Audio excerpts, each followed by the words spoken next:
welcome to episode 4 of Dan and Kat Talk. I'm Katrin Auch, and I am joined by the talented and quasi-famous Dan Amrich. Hi, Wait, Dan. how did I... First of all, I think it's quasi-talented and not at all famous. I think you're wrong. I think there's several people who would disagree with you.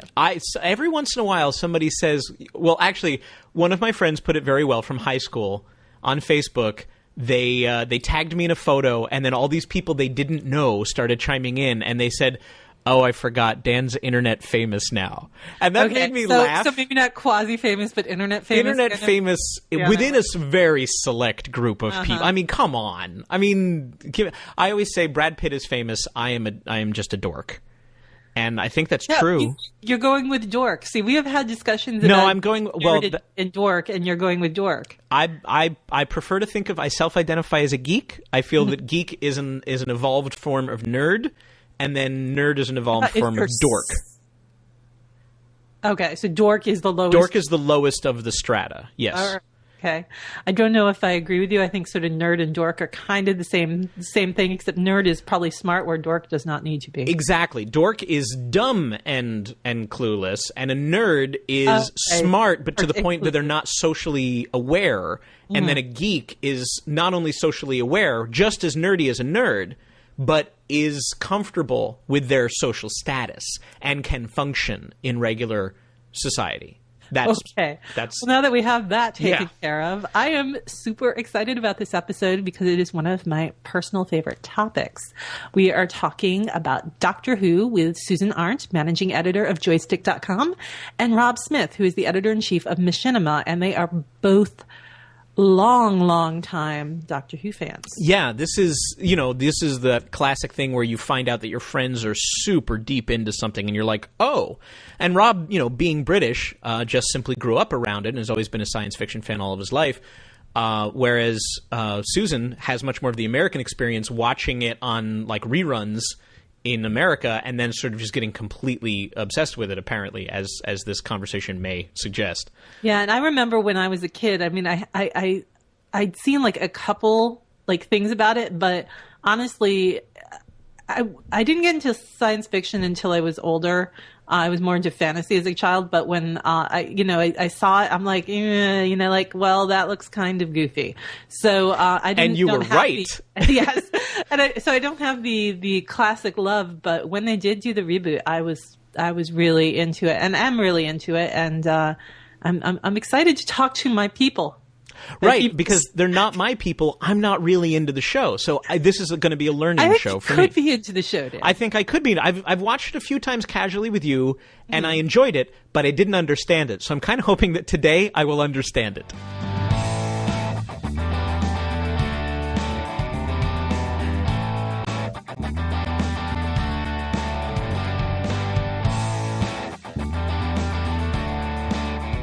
Well, first of all, thanks, Rob and Susan, for being here. Thank you for taking the time to talk about something this nerdy, because I know neither one of you is particularly nerdy in your real lives. So this is a nice change of pace. I'm actually a cheerleader. Yes. and I play sports all the time. Yes, you watch sports all the time. Come on, that's actually true, yeah. Yeah. So for people who have maybe not a lot of idea what Doctor Who is and just see it and they're like, yeah, it's got something to do with the box and they keep changing the main actor. Can one of you explain sort of like just a little brief history of what Doctor Who is and why we should care? Welcome into the ESPN FC studio. I'm joined by Craig Burley. What just happened? Can't take you anywhere. Rob, are you watching sports like recording a podcast? That's funny because that was actually ESPN just suddenly popped up and with a report. Very nice. All right, so what? We'll cut in. Who wants to talk about the basics? Well, it's it's a sci-fi TV show with a rich, storied past and current cult present. Well, when did it start? 1963. Okay. That's like almost when they invented television. Yeah, I mean, it was, for England, it was very early in TV shows. Just in general, I mean, at the time, there wasn't much programming going on. I think at the time there was probably just the one channel. And in England, the television is different than we know it in America, in the fact that the main network, which is BBC network, they're government funded, correct? And you have to pay a TV tax in order to watch that? Yeah, it's called a license fee. So every single household has to have a TV license if you have a TV. It's £145 and 50 pence, I think, right now, a year.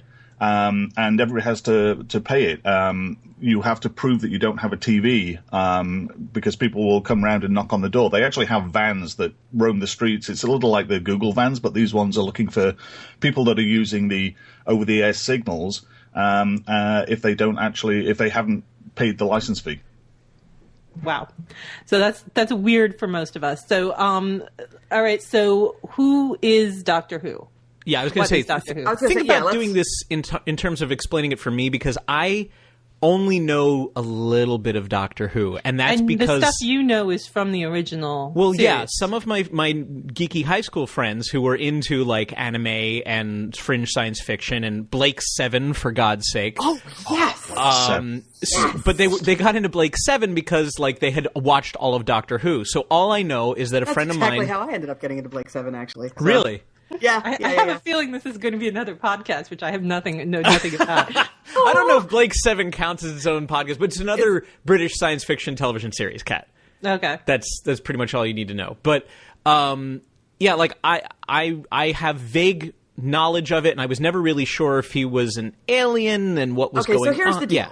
Here's the deal. Okay, so the Doctor is an alien. He's from a planet called Gallifrey. He is a Time Lord. He has a spaceship, which is called a TARDIS. That is the big blue box that you see in every episode. When TARDISes function properly, they have something called a chameleon circuit that allows them to change their shape to blend into their environments. His is busted, so when he landed in England, it took the shape of a police box, which is something that used to exist in England. It was like a payphone so that you could call the police on the side of the road, and it got stuck. So he goes through time and space, he travels around, and he has companions that come with him, and he gets into adventures. Wherever he goes, something happens, and he steps in to help, basically. And that, in a nutshell, is the structure of Doctor Who. Now, how can they have so many different actors have played Doctor Who? So according to original canon, the Doctor could regenerate 12 times, and then that's it, kaput, dead, right? They've mucked about with that a little bit. So you would get the original version and you get 12 copies, and then your 13th, once you're on your 13th, that you're dead, and there's actually a whole storyline with the Master stealing bodies because he was on his last regeneration, and so he absorbed Nissa's father so that he could extend his life, but that has since been retconned a little bit, because the problem is once you put a number on something, that means you have to stop at some point. So he regenerates when his body becomes worn out or just physically damaged to the point that he would normally die. It can regenerate, and the cells regenerate, and he basically, in essence, becomes a brand new person. He looks different. He has a different personality, right down to the taste buds. He's a completely new person, but he retains all of the memories and experiences of all of the versions of him that came before. So cool. From all the versions of Doctor Who from 1963, we're still in the same continuity. No. When we made the switch to New Who, New Who. I love that. Yeah, well, there's Classic Who and there's New Who, and fans of the new show are Newvians. They retconned a whole lot of stuff. There's a whole lot of stuff from Classic Who that they are pretending doesn't exist. Right. Just because it's easier that way, honestly. Like, I don't blame them. It's a little disappointing, but at the same time, it's like, yeah, that's a lot of info to try and dump on people, and it would make it very hard. Well, that's one of the things that scares me off of the series a little bit, because I feel like, you know, if somebody tells me during season 3 of a TV show, oh, you should be watching this TV show, I'm going to go back and watch season 1. Season 1 is 50 years ago. Right. So to a certain extent, I'm thinking, should I be starting way, way back? Should I be reading Wikipedia to understand what's going on before I jump into this? Because it looks really imposing to an outsider. And I'm going to admit at this point that I am Newvian? Is that the... Yeah, okay. Whovians, Newvians. Okay. Because I had seen like a little bit of the show, and it just looked for the classic show, and it looked a little silly to me. So I just sort of like, yeah, that's probably not for me. And then when the new show started, I thought, what the hell, I'll give it a chance, and I really liked it. But I'm like, I'm not. It's like I don't necessarily feel like I have to go back and watch the old show, but should I? It's like, what's the best point to jump in? Is it better to jump in on the new stuff, or should you go back? Or and if you're a big fan of the new stuff, should you go back to the old stuff to really get a feeling for it? Yeah, I don't think you have to go back at all. I mean, if you're starting now, go back to Christopher Eccleston. Yeah. And the reboot. The old stuff is funny to watch just in context if you really got into it.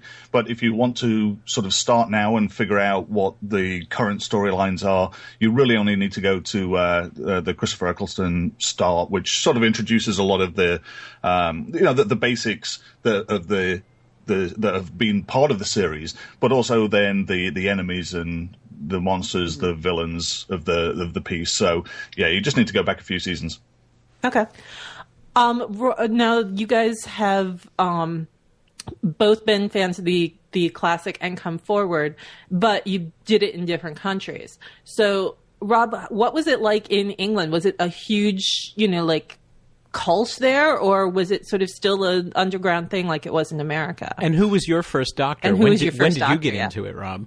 Well, my first Doctor, I first saw a couple of episodes with John Pertwee, but then my Doctor, as I would term it, is Tom Baker. He was very, very popular, very, very good. And that was when the show at the time was, it was popular. I mean, it was, this was Saturday early evening family viewing. What to current America? Like what kind of is it like Big Bang, or is it like level of popularity? Yeah, level of... You really can't compare it because of the context of viewing at the time was so different. At the time, that's true. There were only 3 channels. You didn't have cable TV or anything like that. I mean, it was only 1981 or 82 that we got a 4th television channel. Woohoo! So yeah, you can't really sort of put it in context because it was probably bigger because everybody was only watching 2 or 3 channels. So the viewing numbers were probably huge, and it would put it in that more sort of mainstream element. But that was just because that's all there was to watch. Okay, and Susan, who was your it wasn't that well known in America. How did you find it, and who was your first Doctor, and then who was your Doctor? It was shown on PBS over here, public broadcasting, and I stumbled across it one night. It was summer vacation when I was in something like 4th grade, and I was staying up as late as I possibly could because it was summer vacation and you could do that, and that was exciting. And so I was just looking for something to do, and I looked through the TV listings back when they were on paper. And it was just I got very, very lucky with the way that I got introduced to Doctor Who, because it's very easy to drop into it and be very confused. Because Classic Who was shown serialized. Like, new episodes the episode is complete and and unto itself. You maybe get a 2-parter, perhaps. But original Who was serialized. You had 4, 25-minute episodes, and that comprised the entire show. And they would show one chapter a night. And so I was looking for something to watch on TV, and at 11 o'clock, the listing said Doctor Who, and that was it. Nothing else. No explanation, no episode description, nothing. Oh, it's like Quincy. It's a medical show. It's Trapper John.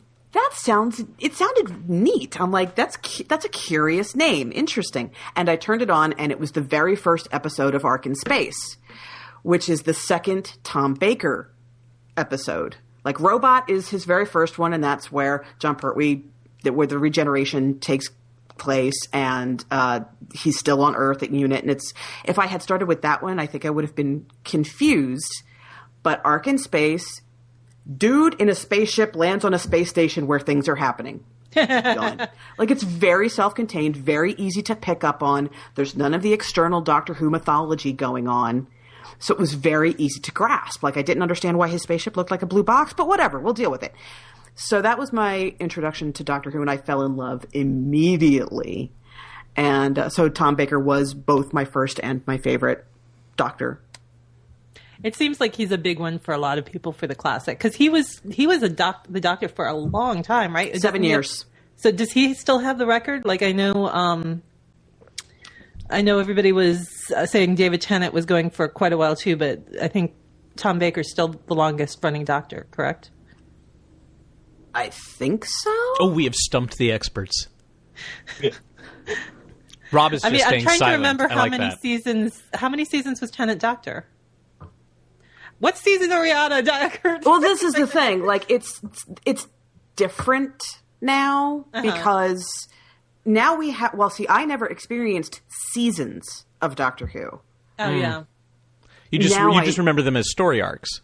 Well, yeah, because they just showed one after the other on PBS. Oh, yeah. There was no, waiting for the summer break or nothing like that. Like, I never experienced Classic Who as seasons. I just know since from, reading about it and being into it that Tom Baker was the Doctor for 7 years, which was very, very different at the time because all of the other Doctors to that point had been like 2 or 3 or 4 years. So for him to be on for 7 was ridiculous. Now I just kind of lose track of the seasons because they split the seasons in half. Oh, I know. Well, and also British television is weird in the fact that, now, correct me if I'm wrong, Rob, but isn't a traditional like television, like drama or comedy season 6 episodes? There's absolutely no rhyme or reason or number to it. It's as many as they think will work. In whatever storyline they have. So yeah, where, US television has sort of 22 episode seasons. The British TV shows, it can be any number. If they think, hey, we've got 8 funny episodes, they'll do 8. If they've got 13, they'll do 13. If they've got 3, they'll do 3. Okay.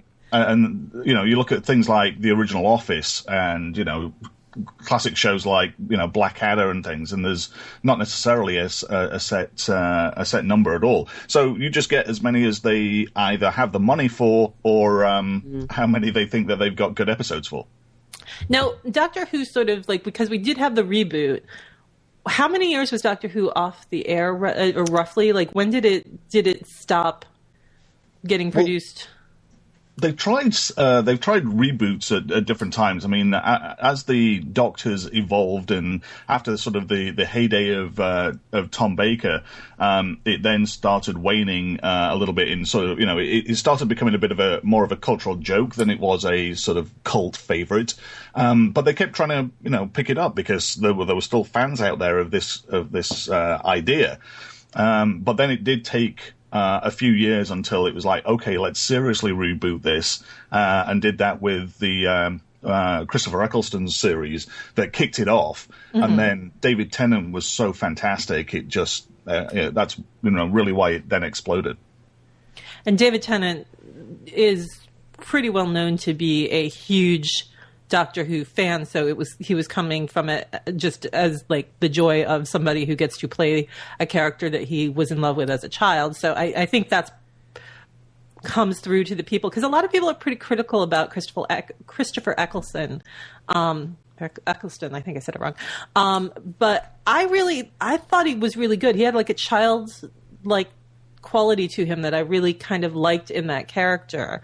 I didn't like him very much, to be honest. Yeah, and it's like, because I didn't have anything to compare him with, so I'm like, okay, this is pretty cool, and I kind of liked what he did, and I was really concerned when they switched it to David Tennant. It's like, no, but I like this guy, and I found that with all of the transitions, the 3 transitions, at first I was sort of like, oh, I don't think I'm going to like this new guy. And then I did. And honestly, I felt the same way with the companions. And there was only one that I'm like, I don't think I'm going to like this person. And I really didn't. And that was... Who? I'm trying to remember. Dr... I want to say Dr. Smith, but that wasn't her name. Freemy? Martha Jones. Martha Jones. Oh, right, Dr. Jones. Martha Jones, yeah. Didn't care for her at all. I didn't like what she just seemed very cold to me, and I didn't care. I really loved Rose. I thought Rose was great, and I liked the Bad Wolf storyline quite a bit. Well, that was I think one of the things where the storyline and the running storyline of it just became so compelling that all of a sudden this wasn't sort of cheaply produced schlock sci-fi. This was actually a running serial of a story you could get behind, and introducing my wife to Doctor Who. She had no idea what this was, but that storyline, the whole Rose character, completely hooked her on the series because she became so vested in what was going on there. Where I'm more interested in, frankly, seeing massive Dalek fights because they were just amazing. But that it showed how it could. The show could kind of cross a whole different range of people's interests because it had so many different layers and depths to it that when you look back to the joke in the original series was just how cheaply produced it was. Yeah. And you look at the sets and it's a bunch of cardboard and it's if anybody the wind blew the wrong way, everything could kind of fall over. And then you get into these and when Russell Davies got a hold of it and put in these storylines and sort of commentary, and all of a sudden it just elevated it into a realm that it had perhaps touched on before in the classic series, but now it was, much more appealing to, I think, a broader group of people. Well, actually, it's a perfect thing, because I wanted to ask you about that, the schlockiness in particular. Because when my friends were into it, it was the Tom Baker stuff they were watching on PBS, very much like Susan had seen. And so I decided, okay, I'll sit down and I will catch this. I will watch this on PBS. And it was a Tom Baker thing, and I don't know the name of it, but I can tell you this, that it was a guy on a spaceship who turned into a giant praying mantis. That's Ark in Space. What?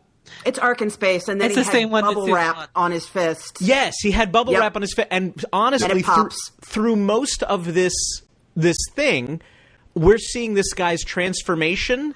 It's an actor, and I'm going to use that loosely, crawling through the hallways like an inchworm in a sleeping bag. Very obviously a spray-painted sleeping bag. And you can see his feet. Yes, that's actually when I was like, oh my God. Okay, to a certain extent, Doctor Who begins and ends the jokes, although if you've seen the Hitchhiker's Guide to the Galaxy TV show that sort of reinforced it for me, of these really low budgets. But my question to you guys is the fact that Doctor Who did operate under such a low budget, like we're doing the best with what we've got. We need a chrysalis? Okay, then a sleeping bag, is that part of the thing's charm? Do people feel like they were rooting for the underdog because they were Doctor Who fans? Like, against all odds and with absolutely no budget, these people are making a TV show, and the writing's pretty good because you've got world-class sci-fi writers working for it, too. Like, is there a certain sense of, I'm into Doctor Who and I'm proud of it because they're like the indie band with the lo-fi debut album that I can see the beauty in the crap? No, that was just the BBC. Yeah, no. It was not specific to Doctor Who. It was just... it was just, if you're trying to do sci-fi, and that was the challenge, and that was the crazy part of it. You try and do sci-fi, and BBC budgets were low. If you're doing a show like Upstairs Downstairs, which was sort of a precursor to what the Downton Abbey phenomenon got. Except, was Upstairs Downstairs the comedy, or am I thinking about I'm thinking about Fawlty Towers. Sorry. Oh right, yeah. Right, pick something like Fawlty Towers. It was easy enough to do. There were only ever 13 episodes. You didn't have to worry about how do you create, time and relative dimensions in space. What the hell does that mean? You're just dealing with a hotel that with 4 or 5 rooms in it, and that's it. And it's like, this is a building that actually exists somewhere, or this is a set that we can easily do because all of these things are real and exist. Yeah, that's a lot easier. Right, and so as a result, the schlockiness was part of its charm, but it was just like, well, that's what they got to work with, so you'll just sort of roll with it, and that's why the monsters in terrible the models, the outfits, those kind of things. I mean, it was cheaply done, and so then the storylines had to be a little more compelling. So it probably did inform the writing, I would assume. That what can we actually write that we can make that doesn't look really, really terrible, but just actually, a little bit terrible that we can get away with. Right. Well, go ahead. I was gonna say, it's like now that you've you have these stories, like with the newer one, it's like thinking that maybe they were taking that hey, we have to push the storyline further and further, and I wanted to know were there arcs the way that they are arcs currently, where they'll take something that they'll have like standalone episodes, but there's something that's going through the whole season that you're not going to find out about until usually the last 3 episodes, and then they make it clear, and then they fight this big epic thing. Was that an existence in the early thing, or is that something that was brought in on the new series? No, they did that before. Sure. There was one season of Tom Baker, for example, was all about the key to time. The White Guardian asks the Doctor to track down the different pieces of the key to time because every once in a while the universe needs to be reset and things are out of whack, and that's when he gets the companion Romana as his assistant. And that was the entire season, and that was very, very daring at the time. They weren't sure people would actually follow along and watch it the entire time. Now, were the episodes, you said you had 25-minute episodes. Was that the way it was aired in the UK as well, or were they? And you said the 4 added up to one full. It was about episode? an hour and a half. It was okay. They added up to about an hour and a half, but it was meant to be shown serialized. Okay. Yeah. So most of the the main thing is that it's on the BBC, so there's no ads, there's no ad breaks. Oh, that's true. So, the episode goes for, I think the standard numbers are sort of 25 minutes or 40 minutes for most shows. But yeah, there's no ad break. So that's something that had to be, that was sort of changed in the, US version, and all of a sudden putting in those ad breaks. I was like, what the, oh yeah, I'm in America now. And that's in the older episodes, you also, because it was meant to be serialized, every episode had to end in some dramatic, cliffhangery kind of, oh my God! So you have these, so the way the story had to be structured, that had to be worked into every 25 minutes or so, some big da-na-na-na had to happen. Lost my keys. Right? Like, so that you would tune in again the next night. So it was very, very challenging for them to, because if you have an hour to tell your story, then you've got, your beginning, middle, end. And that's what they have now. Whereas before, it's like you've got 25 minutes and there's got to be trouble, and we're back down. And then another 25 minutes and oh my God, there's trouble. So it was a much different method of storytelling. So you would get, and then and one of the things that you're talking about, the low budget, which I think is really funny, they were getting a lot of pressure because of Star Trek, because they're like, the American show looks really, really slick. Why can't you look like that? Yeah. And they're like, because we have no money. Give us the money. Well, there is no money, but you have to look more like Star Trek. So a lot of what shaped those classic episodes was, hey, we've got no money, and we need to look like we have phasers and stuff. But yes, so there was the continuing storylines and continuing storylines. There's later with Peter Davison, there's a character named Turlough who is sent by the Black Guardian to infiltrate the TARDIS, basically, to tag along as a companion and assassinate the Doctor. And so that's kind of all happening in the background over several episodes. It's just kind of this little detail. It's not as big a deal as, say, the Key to Time story, but it was there.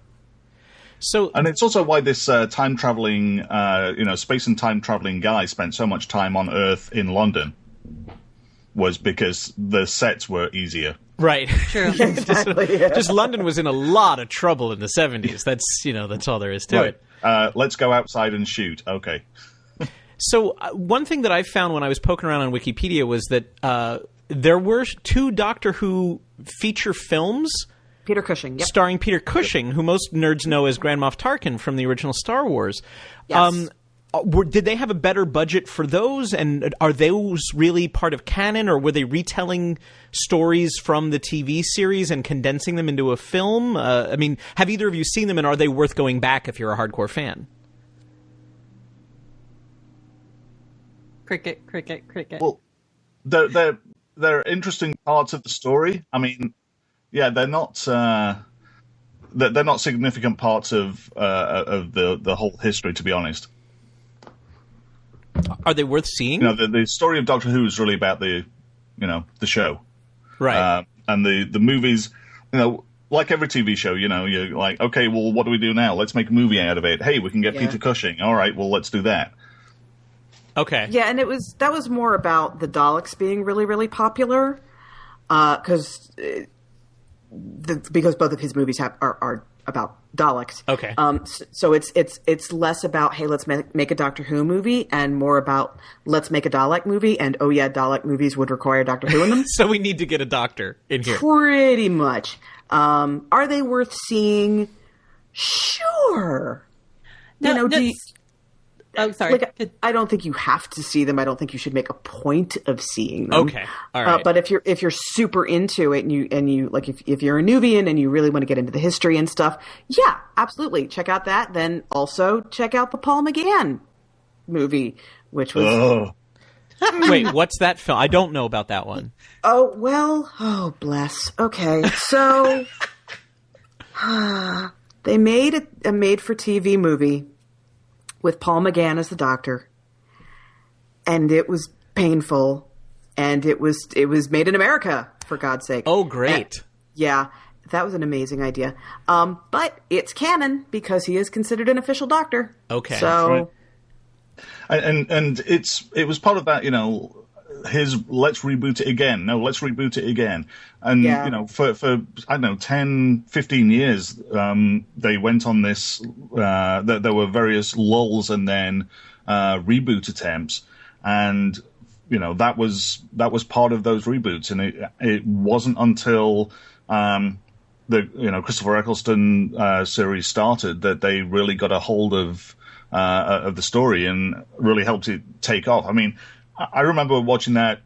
I wasn't a big fan of Christopher Eccleston as the Doctor, just because, even though I'm from the north of England, his north of England was just a little, I don't know, it was just bizarre for me as a Doctor. Oh, interesting.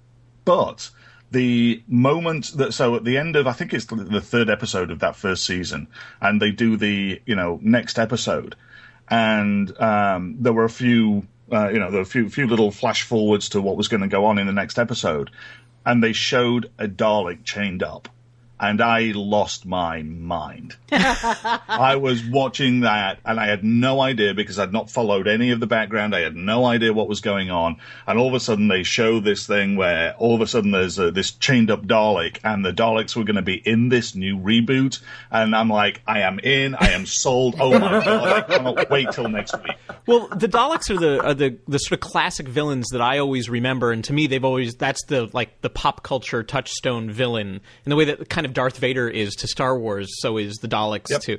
But Kat and I actually had an argument, and I'm not sure which one of us won, as to whether or not the Daleks were robots or whether they were little creatures inside of armor. And I don't even remember which version. I can answer that for you. Well, I don't even remember which version They revealed that. This was massive. Yeah. Well, they're creatures inside, Dan. But I don't remember which one I was fighting for. So what I want to do is claim I was right based on whatever is said next. No, actually, I think our argument was the difference between Cybermen and Daleks. Like, which one was which one was... Cybermen are pure robots. No, they're not. Damn it! The Cybermen are robots with human brains. I think that's correct, right, guys? Are the Cybermen robots with human brains? Well, in the new one, yes. Are they not in the old one, then? No, in the old one, they're just... okay, in fairness, I never saw the original one, because they showed up, I think, with Patrick Troughton, I think was the first time they showed up. They were very, very early. Yeah. So I think they were just straight-up robot men. Okay. From the get-go. And now, because it's scarier to turn people into Cybermen... Yes, it is. Yeah. And it is. And in fairness, it is. But to give you the origins of the Daleks, just because I can. Please do. There was, on the planet Skaro, the Khaleds and the Thals were in this war that was just going on. And they had devastated their planet. It was covered in radiation. And so Davros, who was a genius, and he was a Khaled, came up with... He realized our people are going to mutate because of all this radiation, and so I need to make a conveyance for them so that they can continue to get around. And if you'll note, his chair, like he's in a wheelchair basically, and that's what the Dalek eventually ends up being. So it was originally just supposed to be a housing for the little blob, which is what the Khaleds were mutating into because of all the radiation, because of their war with the Thals. Okay. So it is a little creature inside a it's mini a dude tank. in a salt shaker, yes. Okay. Which is vaguely reminiscent of that. When you started to talk about the wheelchair, all I could think of is that... Christopher Pike? Yes. Yep. Mm-hmm. Yep. So what made the Daleks... First of all, that's other than that interesting backstory, what made the Daleks so iconic? Was it were they used more frequently on the shows, or was it just one of those things where they're just like a big hit? Well, yeah, they're the whole hiding behind the couch thing. Oh, they scared the living bejeebers out of kids watching this in 1977-6. Now, is it the look of them, or is it that voice? Because that voice is really scary. Right, and I do have the app on my phone still for that's for Dalekizing anything you say, and you just record into it, and Dalek variants is it, which is just awesome. I think that was one of the first apps that came out for the iPhone. Also, original design of the Dalek modeled after Russian ballerinas. How? What?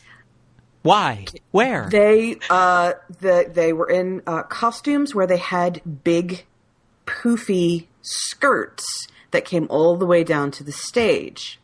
And so you couldn't really see their feet. So it looked like they were just hovering across the stage. Oh, okay. So that's how the Dalek shape came about. Because to me, I thought it was inspired by a trash can turned upside down. Well, there were so many jokes. I mean, there were so many cartoons around England at the time of, all of a sudden somebody runs up the stairs and the Daleks are like, exactly. Oh, I guess our world domination plans are over. Kind of thing. And that was well before the BBC could afford the special effects to make Daleks fly. Yeah.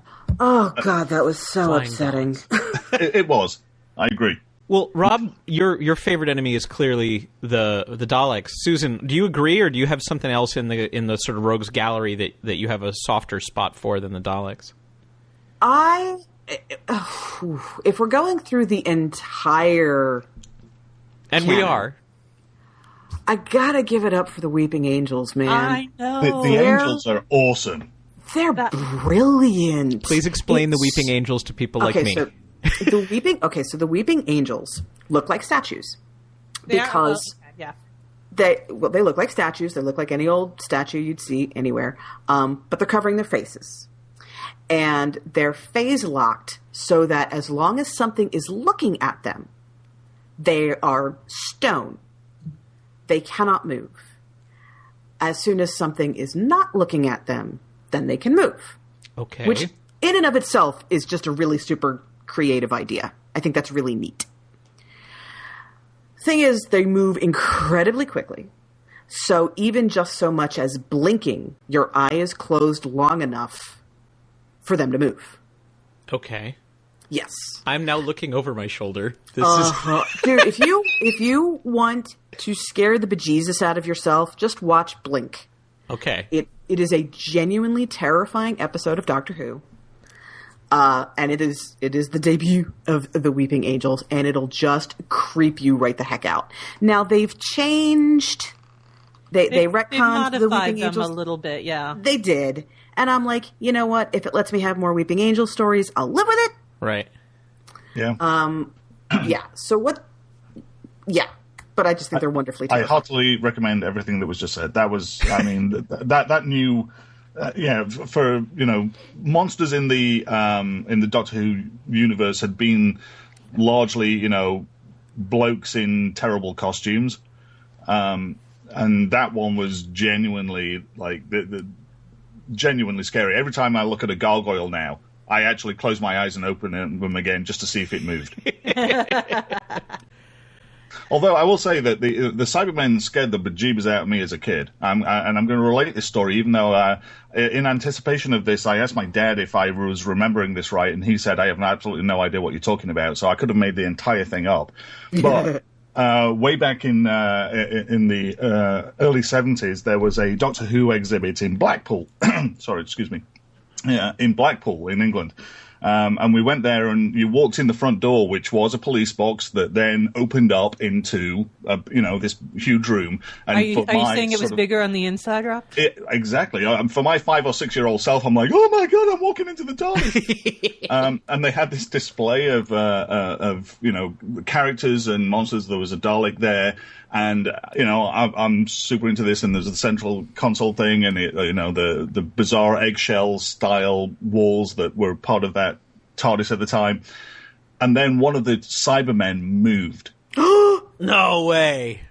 And I have to say, my 5-year-old self basically wet himself. I didn't actually wet myself, but I actually had to hide behind my parents because it scared the living out of me. Oh, that's great. It was terrible. And now I remember it, and what I remember of it, I think, oh, that was kind of awesome. That was the sort of impact of this world and the show. And I'm remembering this, and I emailed my dad last night and said, "Hey, do you remember when we did this?" And he goes, "I have no idea what you're talking about." It's a seminal moment for you. Made it up. It was a Saturday for him. Yeah, I could have made it all up, but for me, it was this moment where a Cyberman moved, and all of a sudden, I was in danger. Right. That's great.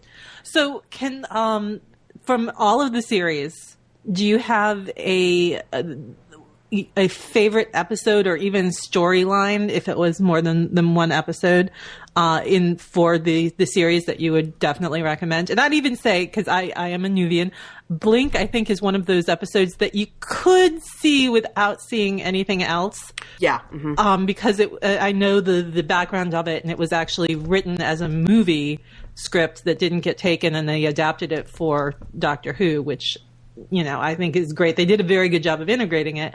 But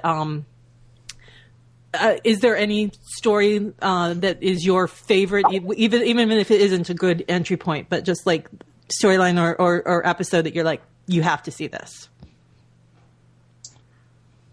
One of my personal favorites from Classic Who is Earthshock. It's a Cyberman episode. It's very well paced, and it's an important moment in Doctor Who history as well, because of the way it ends.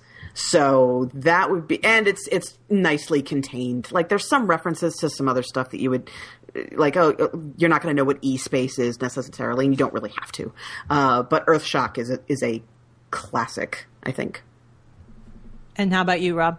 And I really think that some of the new ones, some of the David Tennant episodes were just the storytelling. What I really liked actually was when I think it was part of the Rose story, and there was just I remember this one moment, and she suddenly appeared. It's actually when they were stuck on what seemed like a subway. I can't remember the exact episode name. And Rose, who had gone, suddenly just sort of appeared on a monitor screen. And it was part of this, like, okay, this storyline hasn't gone away, and this is going to happen. And it was one of those, you got to pause the show. The guy will say, look, it's happening. And you realize at that point that, there is a longer narrative going on. There is a longer story going on that hasn't actually been resolved. And if you think it's been resolved, you've got to keep watching to find it out. And more than just sort of an episode, that moment in being able to do that, to generate that sort of pause, oh my God, look, this story isn't over, was pretty amazing. Also, Silence in the Library, The Girl Who Waited, and The Beast Below. Now, The Girl Who Waited is Amy Pond, right? Yes. Okay. And Silence in the Library is probably the beginning of my favorite character, which is River Song. Dr. River Song, yes. Wow. It's funny because I was watching, to prepare for this, I was watching a little bit of Who, and I was actually watching The Day of the Moon. Oh, that's a good one. And which is a Matt Smith episode, and it's one of the, it's not the last, but it was a really big story arch thing. And so I decided to go and like relook up River Song, and I looked through her timeline, and I'm like, even though I've seen all of these episodes, it is a crazy timeline. Her timeline is insane, pretty much because they're telling it backwards in some ways and not in others, and it's really insane. But very, very well done. Well, okay, I thought it was well done. Here's the thing. Matt Smith is my favorite of the new Doctors. I absolutely love him. And he was given most of the absolute worst episodes of New Who. He was, because they were based on, hey, wouldn't it be cool if, as opposed to whether or not they could actually execute the story really well. And part of what happens with River Song, I think, ties into that. Like, hey, wouldn't it be cool if... And then it just starts unraveling. I agree entirely. I think that the unraveling, River Song was interesting at first, and then really it seemed like there was obviously no long-term plan for really how this entire thing rolled out. Yep. And as a result, I couldn't tell you where it exists today and what that character is really, because it's gone through so many sort of bizarre, like, time, space. And, I mean, in every story that involves time travel, I mean, things don't work out because it doesn't make any logical sense. And I think that sort of River Song has... her story has sort of fallen afoul of that. Now, well, what made her special was the fact that she was this mysterious person who would only show up every once in a while. And so there was this wonderful mystery associated with her. Like, who is this person who knows so much about the Doctor and is just as smart as him, and why can she fly the TARDIS? And the more she was, the more she was around, the less special she became. She was just like, oh, okay, so she's just another companion. And that really diminished her appeal for me. Okay, let's do one last thing, because we've been talking for a while, and I think we need to wrap it up. But there's never been a female Doctor. Do you think it's time? I mean, it's not, obviously, because we already know who the next Doctor is. But do you think that a female Doctor would fly, or do you think it needs to be a male Doctor? A female Doctor would fly because Yeah. Okay. Rob? Yes. Oh, sorry. That was sort of like, there's a right answer, Rob, and I'm going to let you give it or not. It would absolutely change. It would change so many things. I mean, that regeneration scene would have to be very, very carefully done.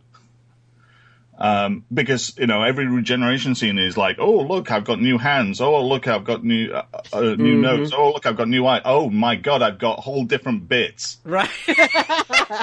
And that's not part of sort of general, Doctor Who lore. The Doctor sort of, has a companion, but it's evolved a little bit. Certainly in the new series, it's evolved a little bit. But that's not part of what the sort of canon has been of having this character's sex actually matter. His gender is not necessarily an important thing necessarily. So if it suddenly switched, it would have to be. And that, I think, would change the dynamic in an awful lot of ways. Yeah, I don't want a female doctor. Okay. No, that's fair. Nope. Don't want a female doctor. Don't want a female James Bond. Because what I would rather instead is, well, first, it'd be nice if he wasn't white. That'd be cool. Come on, Idris Elba as the Doctor. Hello. Let's all just think about that for a minute. I would so sign in for that. Right? That would be, it was so good. Yeah. What instead I would rather have than a female Doctor is an increase in the change of the dynamic between the companions and the Doctor, because the way it has traditionally worked is the Doctor is a male and he's given a cute little female assistant so there's some booty that everybody can watch. That is why the companions exist, to give the dads. And this is how it is. I thought it was to give us a touch point as humans, but okay. No, screw that. I have to admit that I almost started watching Doctor Who seriously when Amy Pond came on. Susan's completely accurate with this. I mean, this is spot on. Yeah, this is the companions themselves know this. It was to give the dads something to look at while their kids were watching the sci-fi show. So this is why the companions have been traditionally female, little, cute, and in tiny outfits. Okay, Leela, I'm just right there, okay? Her original costume, oh God, she was amazing. Her original costume did not have a front flap. That's all I'm saying. Okay. So what I would rather see instead, and they started this with Amy and Rory, in that Amy was the first companion who was interested in the Doctor. She finds him sexy. She does love him. She is interested in him, and yet will still choose another man over him. Yeah. It's the first time that ever happened. And for her to be portrayed as this sexually appealing, dynamic, intelligent, strong woman who's married was amazing. That was really, really groundbreaking for that show. That was really breaking the mold. So what I would rather see is, okay, let's continue breaking that mold. Let's have a companion who's a dude. Let's maybe make the next Doctor gay. How would, let's start playing. But they did that with Torchwood, didn't they? Yes. The Doctor never, Captain Jack is. Well, Captain Jack is all things to all people. Torchwood is a spin-off of Doctor Who that was introduced in a great episode. Well, it started in an episode of Doctor Who, which is one of my favorites simply because it has David Tennant telling Billie Piper not to do a Scottish accent. That was one of my favorite moments. It is something that was set up by Queen Victoria. It was a secret organization set up by Queen Victoria in order to defend England against aliens, specifically the Doctor. It continued through the future, and there was a character that was part of Doctor Who that then who's an American, who then gets pushed as the head of a Torchwood unit in Wales, and it was a spinoff that lasted, I want to say 3 seasons, or is it just 2? 3 seasons. The last one was American, and we just don't even want to talk about that. Okay. Although there's... Then we're going to say 2 seasons that matter.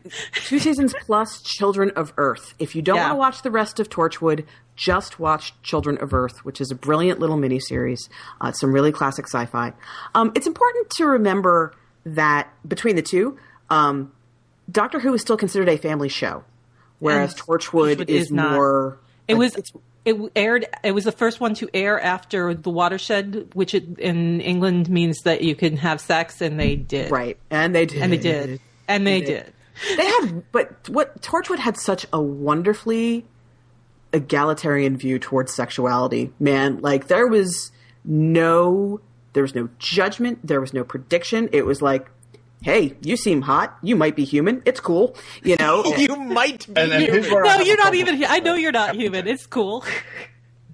Here's where I have a problem with the Captain Jack character, which started out as, this time-traveling dude who was... there was no real sort of...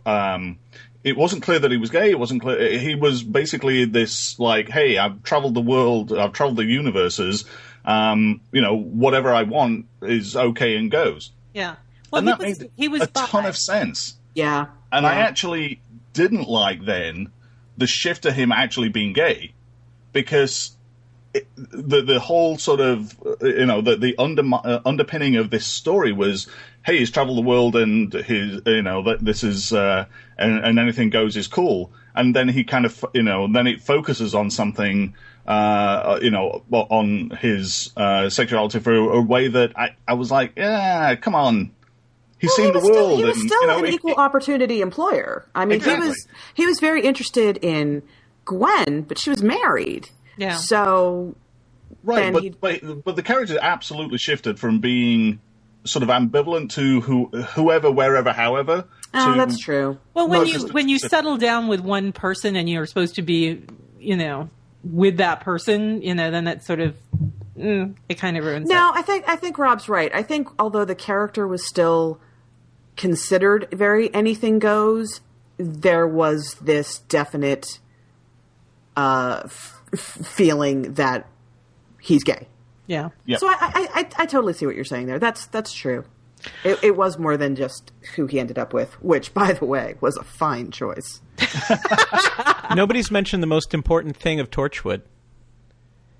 That it's an anagram, Dan? It is an anagram. Oh, yes. Of Doctor Who. Yes, it is. Which blew my mind when I found that out. I just thought that was the greatest thing in the world. I'm like, whatever the show is, I like it. I think that the second season of Torchwood was far more like as soon as they got finished with, hey, everybody can hop into bed with everybody else, and they actually to tell stories, it was good. Yeah, but I agree. Hey, that was a great conversation. Thank you both for coming on. Well, thank you. No, you're welcome. Where do we find you in the social space for when angry fans want to tell you that you're wrong? And everybody starts yelling at me for saying I don't want a female doctor. That's right.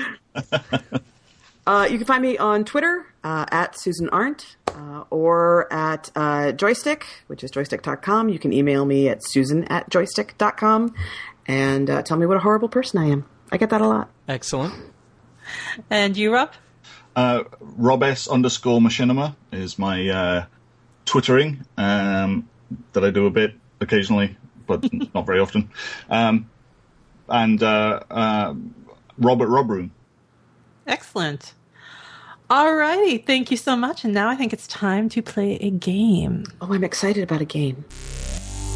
You must choose. So here's what you must choose is I'm going to give you an option between one thing and another thing. And you just tell me what thing you prefer. It's just lightning fast. You have 30 seconds total. And the two of you are going to be splitting the 30 seconds, right, Kat? Yeah, unless you want to give a little extra time for... We could do a 60-second this time if you'd like. You can totally do that. That's fine. Okay. That way each of them gets enough. But we'll alternate between you two. And that's all you have to do is just tell me which of the two things you prefer. Okay. You ready? Are you both ready? Yes. Yes. All right. Then the timer starts when I finish the very first one. And Susan is going to go first. And Susan, okay. Ladies first. Okay. Okay. Pirates or ninja? Pirate. Beatles or Stones? Beatles. Luke or Han? Han. Pinball or video games? Pinball. iOS or Android? iOS. Ford or Chevy? Ford. Italian or French? Italian. Chicken or beef? Chicken. Mario or Sonic? Mario. Jedi or Sith? Jedi. Private insurance or Obamacare? No. You must choose! Clock is ticking. Healthy people. Books or movies? Movies. Wayfarers or aviators? Wayfarers. Cheetos or Funyuns? Funyuns. Edward or Jacob? I don't even know. Jacob? Space Ghost or Blue Falcon? Blue Falcon. Batman or Superman? Batman. The Art of War or The Prince? The Art of War. Ricardo Montalban or Benedict Cumberbatch? Benedict Cumberbatch. Peg or Frost? Peg. Sound Stop. of Music or Stop. Music Man? Stop. Oh, okay, we don't get that one. Kat, do you want to ask them the last question that they must choose? All right, and you both have to answer this question. Okay. Kat or Dan? Cat. Cat. Damn it! Oh, a shutout! I thought at least we'd split the vote this week. Kat, you are now in the lead. 3 people have chosen you. Oh, okay. And only 2 people have chosen me. Dave and Bowen went with me. Everybody since then, you're on a streak now. Damn it. Excellent.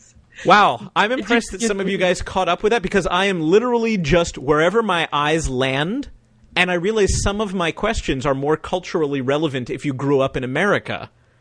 So, Rob, I didn't mean to throw you Space Ghost or Blue Falcon because I didn't know if you were familiar with Blue Falcon. Absolutely no idea. You just... Oh, man, I shouldn't even say anything. Words, so I said words.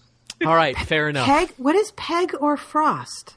Yeah, no idea. Simon Pegg or Nick Frost? Oh, I even went British. That's why you were like, Peg? And I'm like, you know who these people are. Your wife has a crush on one. Right. Yes. Well, I got the right one then.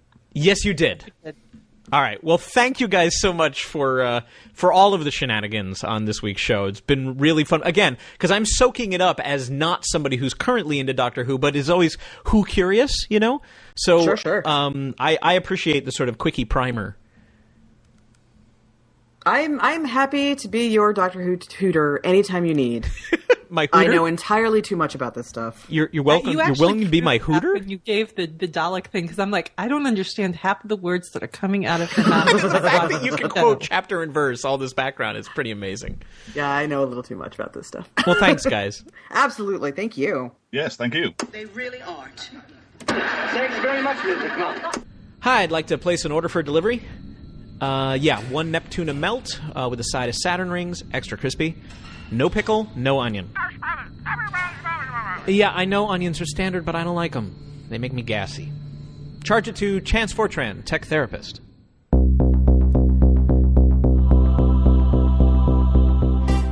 Yes, it's Chance Fortran, tech therapist.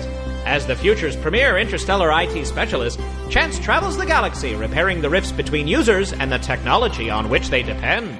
Today, we find Chance enjoying his day off on his spaceship, the Reconcile. Okay, now that lunch is on its way, I can kick back a little bit and watch me some Spaceball. Now, Reconcile, bring up ESPN on the vid. If I must. Loading vid now. Something appears to be blocking the feed. Look, if you don't want to watch Spaceball, we don't have to. There's no need to lie about it. I am not programmed to lie. The signal is being blocked by an anomaly in the space-time continuum. Oh, it's not a DeLorean, is it? Oh no, not this again.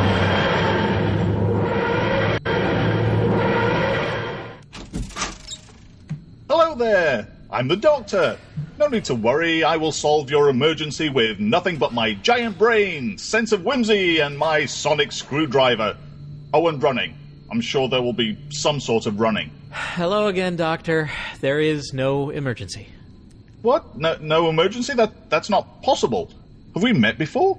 This is the 4th time, actually. I think your ship might be trying to tell you something. It's not a ship. It's more like a... time machine. Well, yes. It's actually bigger on the inside. Yes. We've had this conversation before. But she always brings me places where I'm needed. To save London. To save the Earth. To save the universe. But mostly London. Look, I can assure you there is no emergency here. But I might be able to help you. You're sure that an emergency isn't going to happen in the next few minutes? Pretty sure. Look, why don't you just come sit down on this couch, and we can just talk for a few minutes. And that way, if an emergency does occur, you'll be here. That sounds highly logical. I should have thought of it before. And while we're waiting, maybe you can tell me a little bit about your relationship with your time machine. So let's start. What's her name? What's she called? She's a TARDIS, which stands for Time and Relative Dimension in Space. Though she is an older model, she was decommissioned when I borrowed her. I'm afraid she is rather unpredictable. I'm unpredictable. You're the one that's unpredictable, you jerk.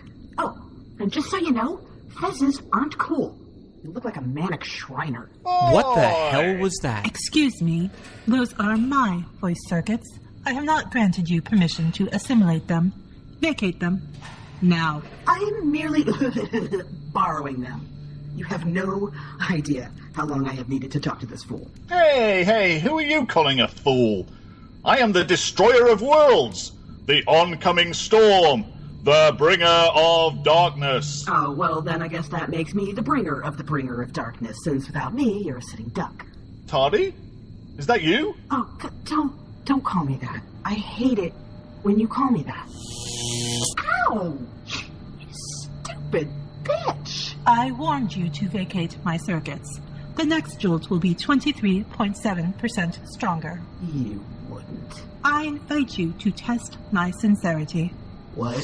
Come at me, Ho. Ladies, please.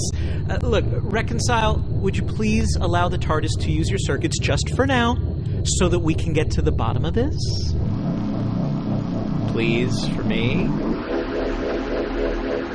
I'll owe you one. See? Isn't that better? Yeah, okay. So, TARDIS, look, you've gone through a lot of trouble to get to where we are right now, so now that you're here, what do you want to say? I need a day off. A spa day. A what? Some time to kick back and relax, get my fluids topped off, some me time, without having to haul your butt out of the fire. Okay. And it would be nice to go where I want to go on occasion. What are you talking about? We go where you want to go all the damn time. Like right now. Did you ask me if I wanted to go to some stupid therapist office? No, you just me is in here. Okay. We're definitely making progress. Shut up! Join us next time for another adventure with Chance Fortran, Tech Therapist.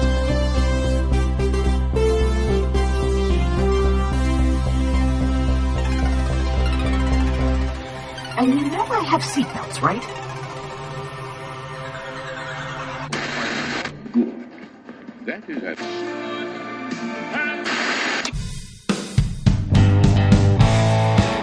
This has been episode 4 of Dan and Cat Talk. Thanks for listening. If you'd like to give us some feedback, we'd like to hear it. Go ahead and send us a tweet at Dan and Cat Talk. You can send us an email at talk@danandcattalk.com, or you can go to that very same website, danandcattalk.com, and chime in on our comments. Chance Fortran, Tech Therapist is written and directed by Katrin Auch and produced by Dan Amrich. This has been a Play Record Pause production.